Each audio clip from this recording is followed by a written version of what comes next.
Every week, Pro Football Weekly joins our fantasy football expert, William Del Pilar, for a segment we called Del Pilar's Digest. William, first question this week. Chris Johnson has been such a disappointment. We know he was probably a top 3 pick in a lot of leagues, and he just hasn't played like one. If he doesn't go off this week against the Colts, is it time to think about benching him? Well, you really can't bench Chris Johnson for one simple fact. He's giving you about 75 offensive yards per game.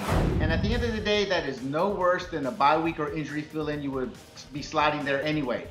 You just have to eat the fact you're not going to get those big numbers. But he has the upside when you put him in the lineup every week. Yeah, I mean, you still are hoping you get those top 3 type numbers, but he just hasn't been providing them. But what else are you going to do in that point? Another question is about quarterbacks. You know, if you have, say, a Josh Freeman or Phillip Rivers or someone that, you know, has been disappointing a little bit and you expected a lot more out of, and Tim Tebow is available for a trade, is it worth trading one of your other starters, maybe even a starting running back, for Tebow at this point?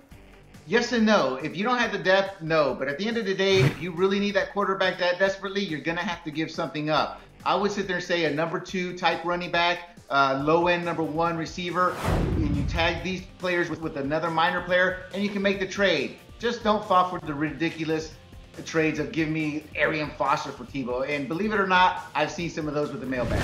All right, we'll have to keep an eye on him this week. We appreciate you joining us, William. For the best fantasy football information around, check us out at ProFootballWeekly.com.